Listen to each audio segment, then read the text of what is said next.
আসসালামু আলাইকুম এভরিওয়ান। আশা করি সবাই ভালো আছেন। আইএলটিএস স্পিকিং এ একটা ভালো ব্যান্ড স্কোর বা 7+ ব্যান্ড স্কোর পাওয়া সবারই আসলে একটা স্বপ্ন থাকে। বিকজ আইএলটিএস স্পিকিং এ খুব দ্রুত আপনি একটা ভালো ব্যান্ড স্কোর বা 7 পেতে পারেন। এখন এই ভালো ব্যান্ড স্কোর বা 7 পেতে হলে আপনাকে অবশ্যই কিছু স্টেপস ফলো করতে হবে। যদি কিছু স্টেপস আপনি ফলো করেন, তাহলে আপনার কোনো কোচিংয়ের দরকার নাই, কোনো টিচারের দরকার নাই। ইভেন আপনি কিছু ম্যাটেরিয়ালস ফলো করেই 7 পেতে পারেন। এর জন্য আপনাকে ডেফিনিটলি প্র্যাকটিসেস করতে হবে। প্র্যাকটিস প্রত্যেকটা আইএলটিএস ক্যান্ডিডেটই করে থাকে এক্সামের পূর্বে। এই প্র্যাকটিসেসগুলো করতে হলে ডেফিনেটলি আপনাকে কিছু স্টেপস ফলো করতে হবে এবং এই স্টেপসগুলো যদি আপনি ফলো করেন তাহলে আপনার ব্যান্ড স্কোর 7 পাওয়াটা অনেক বেশি সহজ হয়ে যাবে। চলুন তাহলে দেখে নিই কতগুলো আর কোন কোন স্টেপস ফলো করতে হবে আইএলটিএস স্পিকিং এ একটা 7+ ব্যান্ড স্কোর পাওয়ার জন্য। স্টেপ 1, আইএলটিএস স্পিকিং টেস্টটি বুঝতে হবে। দেখেন, এটা আমরা সবাই জানি। এটাকে বাড়িয়ে বলার বা অনেক বেশি করে বলার কিছু নাই। জাস্ট একটু মনে করিয়ে দিচ্ছি যে আইএলটিএস স্পিকিং এ ৩টা পার্টস থাকে। পার্ট 1 এ কিছু বেসিক কোয়েশ্চেনস থাকবে। পার্ট 2 তে স্পেসিফিক একটা টপিক থাকবে অ্যান্ড পার্ট 3 তে পার্ট 2 এর উপর ডিপেন্ড করে কিছু পার্টিকুলার কোয়েশ্চেনস থাকবে। এ হয়ে গেছে স্পিকিং ফুল টেস্ট। এখন স্পিকিং ফুল টেস্ট তো আমরা সবাই জানি, বাট হোয়াট অ্যাবাউট টাইমিং? টাইমিংটা হচ্ছে মোস্ট ইম্পর্টেন্ট আইএলটিএস স্পিকিং টেস্টের ক্ষেত্রে। বিকজ আপনাকে পার্ট 1 এ ৫ থেকে ৭টা কোয়েশ্চেন করা হবে। পার্ট 2 তে একটা কোয়েশ্চেন করা হবে বা একটা কিউ কার্ড দেওয়া হবে। পার্ট 3 তে আপনাকে ৫ থেকে ৭টা কোয়েশ্চেন করা হবে। এটা আমরা সবাই জানি। তাহলে আমাদের ব্যান্ড স্কোর বাড়ে না কেন? রিজনটা হচ্ছে আপনি টাইমিংটা বুঝতে পারতেছেন না বা আপনি টাইম ধরে প্র্যাকটিস করতেছেন না। যার কারণে আপনার স্পিকিং এ ব্যান্ড স্কোরটা বাড়তেছে না। সো ব্যান্ড স্কোর বাড়াতে হলে আপনাকে ডেফিনিটলি টাইমিংটা আন্ডারস্ট্যান্ড করতে হবে। টাইমিং মিনস পার্ট 1 এ প্রতি কোয়েশ্চেনে আপনাকে কতটুকু টাইম দেয়া হবে বা এক্সামিনার আপনাকে কতটুকু টাইম দিবে এবং ওই টাইমের মধ্যে আপনি এক্সামিনারকে একটি প্রশ্নের উত্তর হিসেবে কতগুলো সেন্টেন্সেস আপনি বলতে পারবেন। সেম পার্ট 2 বা কিউকার্ডের ক্ষেত্রে এবং পার্ট 3 এর ক্ষেত্রে। কথাটা হচ্ছে খুবই সিম্পল।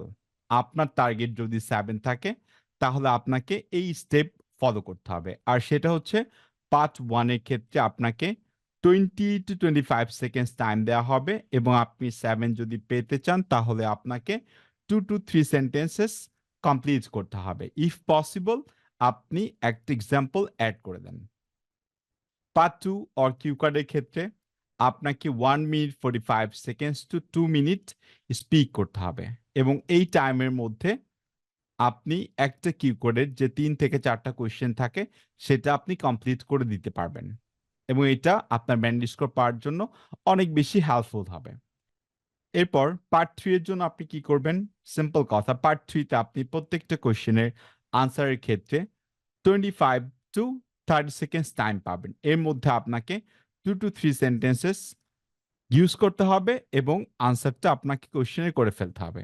যদি আপনি এই টাইম ম্যানেজমেন্টটা ফলো করেন স্পিকিং টেস্টের জন্য, স্পেসিফিক্যালি আইএলটিএস এর, তাহলে আপনার ব্যান্ড স্কোর ডেফিনিটলি 7 চলে আসবে।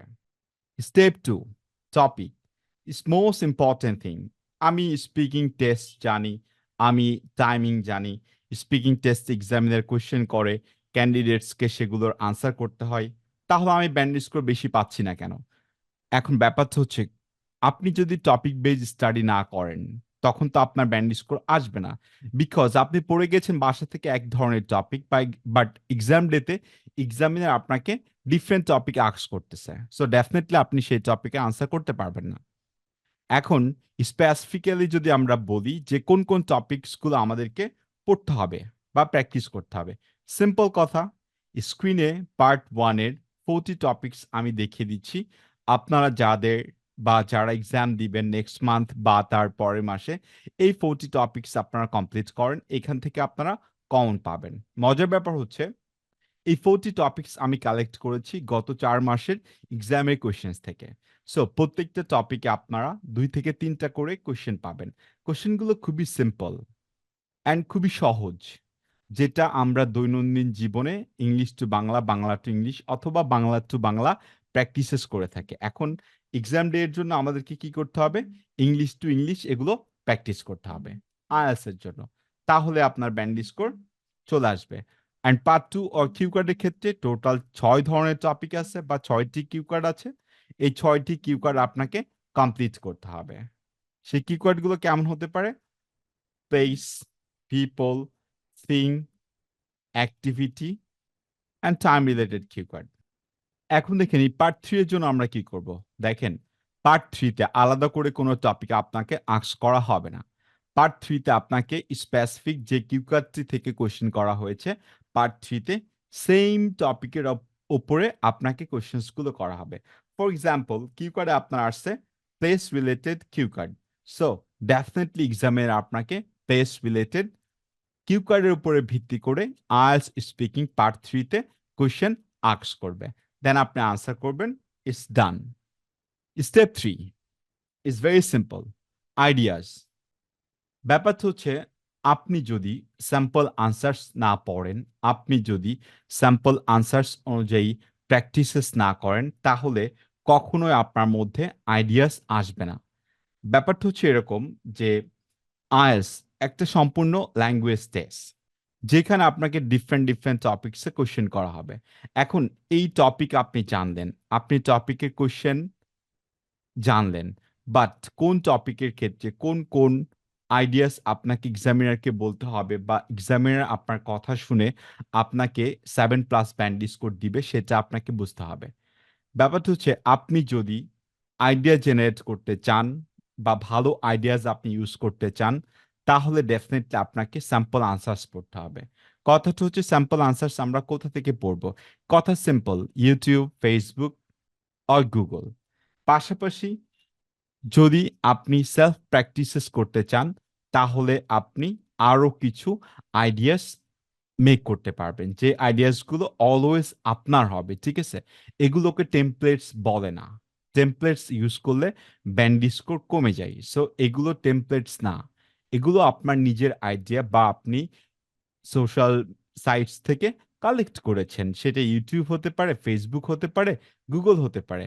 It doesn't matter. এক্সামিনার এখানে আপনার ব্যান্ড স্কোর কখনোই কেটে দিবে না বা আপনাকে কম দিবে না। সো ব্যান্ড স্কোর কমে যাওয়ার যে চান্সেসটা আছে বা থাকতে পারে, যেটা সম্পর্কে আপনি বা আপনারা চিন্তা করতেছেন, এ ধরনের কোনো প্রবলেম হবে না কখনোই। Step 4 is very simple, questions. That means IELTS speaking টেস্টের কোয়েশ্চেন্স আমি কোথায় পাবো? এখন ব্যাপারটা হচ্ছে দেখেন, কম বেশি বাংলাদেশি আইএলটিএস স্টুডেন্টসরা কেমব্রিজ 10 to 18 অথবা 8 to 18 বইগুলোই প্র্যাকটিসেস করে থাকে। সো আপনাদের কাজ হচ্ছে সিম্পল ওয়েতে কেমব্রিজ 8 থেকে অথবা 10 থেকে 18 পর্যন্ত যতগুলো পার্ট 1 পাচ্ছেন, পার্ট 2 অ কিউকার্ডস পাচ্ছেন অথবা পার্ট 3 পাচ্ছেন, সেই বুকসগুলো বা সেই টপিকসগুলো নিয়ে আপনারা প্র্যাকটিস করেন। প্র্যাকটিস করাটা খুবই সিম্পল। আপনি একা আছেন, ডাজন্ট ম্যাটার। আপনি একা বাসায় প্র্যাকটিস করেন। স্যাম্পল আনসার পড়েন, নিজে বলার চেষ্টা করেন। দেখবেন আপনি পারতেছেন। যদি আপনি না পড়েন, কোয়েশ্চেন না দেখেন, প্র্যাকটিস না করেন, ডেফিনিটলি আপনার ব্যান্ড স্কোর কখনোই ইমপ্রুভ হবে না। আর 7 পাওয়া এটা তো অনেক পরের ব্যাপার। Step 5 recent topics. এটা নিয়ে আমরা অনেক বেশি উৎফুল্ল বা অনেক বেশি আমরা উত্তেজিত হয়ে থাকি, ঠিক আছে? ব্যাপারটা হচ্ছে recent topics or recent questions টাইপগুলো আমাদের অলওয়েজ ফোকাস করতে হয়। বিকজ আমরা জানি যে বাংলাদেশে প্রতি মাসে 4 থেকে 5টি এক্সাম হয়ে থাকে, পেপার বেস অ্যান্ড অনলাইন, এটা তো প্রত্যেক দিনই হচ্ছে। সো টপিকস কিন্তু সেম। তো আপনার কি কাজ? আপনার কাজ হচ্ছে লাস্ট 2 মান্থসের এক্সাম যেগুলো হয়েছে সেগুলোর কোয়েশ্চেন্স গুলো আপনার কালেক্ট করা এবং ওই কোয়েশ্চেন বা ওই টপিকস গুলো আপনার প্র্যাকটিস করা। যখনই আপনি রিসেন্ট টপিকস অ্যান্ড কোয়েশ্চেন্স গুলো নিয়ে প্র্যাকটিসেস করবেন, তখন আপনার band score automatically boost up করবে।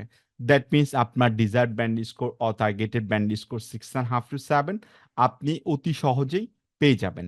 এটা নিয়ে আপনার আসলে টেনস হওয়ার কিছু নাই। সো এখানে আমি আমার গ্রুপের লিঙ্কটা শেয়ার করে দিচ্ছি। প্রতি মাসে যে রিসেন্ট টপিকস অর কোয়েশ্চেন্স গুলো আছে আপনারা আমার গ্রুপ থেকে পেয়ে যাবেন। Number 6, books or materials. ব্যাপারটা হচ্ছে দেখেন, আমি অলরেডি কিন্তু ম্যাটেরিয়ালস অর বুকস এর কথা বলে দিয়েছি। বুকস বলতে আসলে অনেক কিছু বোঝায়। ম্যাটেরিয়ালস বলতে অনেক কিছু বোঝায়। ম্যাটেরিয়ালস যেটা আপনি অনলাইনে এভেইলেবল পাচ্ছেন। অ্যান্ড অফলাইন যখনই চিন্তা করবেন তখন আপনাকে বুকস এর কথা চিন্তা করতে হবে। সো ডেফিনিটলি আমি ২ টা বইয়ের সাজেশন এখানে করে দিতে পারবো। একটা হচ্ছে জীবন আইএলটিএস স্পিকিং বুকস, যেটা অলওয়েজ রিসেন্ট কোয়েশ্চেন টাইপস গুলো ফলো করে এবং রিসেন্ট টপিক গুলো ফলো করে। আর একটা আছে হচ্ছে ক্যামব্রিজ 1 to 18 সলিউশন, যেখানে আপনি কেমব্রিজ ১০ থেকে ১৮ এর যতগুলো স্পিকিং টেস্ট আছে, টপিক আছে, সবগুলোর স্যাম্পল আনসার দেওয়া আছে। অ্যান্ড মোস্টলি স্যাম্পল আনসারস গুলো 7+ মেইনটেইন করে রাখা আছে। সো আপনি এই 7+ যে কোয়েশ্চেনস অ্যান্ড আনসারস গুলো আছে সেগুলো আপনি প্র্যাকটিস করেন, অর আপনি একটু দেখুন, দেখবেন আপনার ব্যান্ড স্কোর পাওয়াতে অনেক বেশি সহায়তা করবে। নাম্বার 7, যখনই আপনার exam like 3 weeks or 2 weeks আছে, তখনই আপনাকে রিসেন্ট স্পিকিং টপিকস গুলোর উপরে একটু বেশি ফোকাস করতে হবে। বিকজ অলওয়েজ আইএলটিএস স্পিকিং টেস্টগুলোতে রিসেন্ট টপিকস থেকে আসলে কোয়েশ্চেনগুলো হয়ে থাকে বা টপিকসগুলো এসে থাকে। সো আপনি যত বেশি নিজেকে আপডেটেড রাখবেন, তত বেশি আপনার একটা ভালো ব্যান্ড স্কোর পাওয়ার চান্সটা বেশি থাকবে। সো আপনাদের উচিত হচ্ছে রিসেন্ট টপিকস অ্যান্ড রিসেন্ট কোয়েশ্চেন্সগুলো নিয়ে অল দ্য টাইম প্র্যাকটিসেস করা। যত বেশি আপনি প্র্যাকটিসেস করবেন রিসেন্ট টপিকসগুলো নিয়ে, আপনার জন্য আইএলটিএস স্পিকিং এর প্রিপারেশনটা ততটাই বেশি সহজ হয়ে যাবে। লাস্ট স্টেপ, প্র্যাকটিস কিভাবে করব? It's a biggest question IELTS ক্যান্ডিডেটসদের। এখন ব্যাপারটা হচ্ছে প্র্যাকটিস তো অনেকভাবে করা যায়, ঠিক আছে? এটা ডিপেন্ড করবে আসলে আপনাদের উপরে। ব্যাপারটা হচ্ছে আমার মতে প্র্যাকটিস ৪ ভাবে করা যায়। সিম্পল কথা। ফার্স্ট ওয়ান হচ্ছে রিডিং স্যাম্পল আনসার্স। যখন আপনার কোনো পার্টনার থাকবে না, ডেফিনিটলি আপনি স্যাম্পল আনসার রিড করবেন অ্যান্ড স্যাম্পল আনসার থেকে আপনি আইডিয়াস নিবেন, ভোক্যাবস নিবেন, সেন্টেন্স স্ট্রাকচারস নিবেন। দেন আপনি নিজের মতো করে প্র্যাকটিস করবেন। Number 2, one to one. That means আপনার একজন পার্টনার আছে। সো আপনার পার্টনার আপনাকে কোয়েশ্চেন আস্ক করতেছে অ্যান্ড আপনি আনসার করতেছেন। সেম ভাবে সে আপনাকে আস্ক করলো, আপনি তাকে আস্ক করতেছেন। সো যখনই ওয়ান টু ওয়ান পার্টনার হবে বা থাকবে, তখন আপনাদের জন্য এটা আরো বেশি সহজ হয়ে যাবে। Because one to one partner হলে টাইম সেভ হবে অ্যান্ড আপনার প্রিপারেশনে একটা ভালো গতি চলে আসবে। নাম্বার 3, যদি পার্টনার না থাকে তখন কি করবেন? আপনি মিরর প্র্যাকটিস করতে পারেন। It's a ancient method of speaking practices. এটা আসলে কোচিং এ করা হয়ে থাকে বা কোচিং এ করে থাকে। সো আপনি আয়নার সামনে দাঁড়াইলেন বা বসলেন, দেন আপনি নিজে নিজেকে কোয়েশ্চেন করলেন অ্যান্ড দেন আপনি নিজে নিজের কোয়েশ্চেনের আনসার করলেন। অ্যান্ড লাস্টলি হচ্ছে স্মার্টফোন প্র্যাকটিসেস। সিম্পল কথা, আপনি অডিও বা ভিডিও রেকর্ডারটা অন করলেন। অন করে আপনি নির্দিষ্ট টপিকে ১ম এ নিজেকে কোয়েশ্চেন করলেন এবং আপনি নিজে কোয়েশ্চেনের আনসার করলেন। যদি আপনি এইভাবে স্মার্টফোনের মাধ্যমে answer and question option create করতে পারেন, তাহলে আপনার জন্য ইজি হবে। এবং আপনি যখনই এভাবে করবেন তখন আপনার মধ্যে যে লজ্জা, ভয় আছে সেটা আর থাকবে না এবং আপনার প্র্যাকটিসটাতে অনেক বেশি গতি আসবে এবং আপনি আপনার ডিজায়ার্ড ব্যান্ড স্কোরটা পেয়ে যাবেন।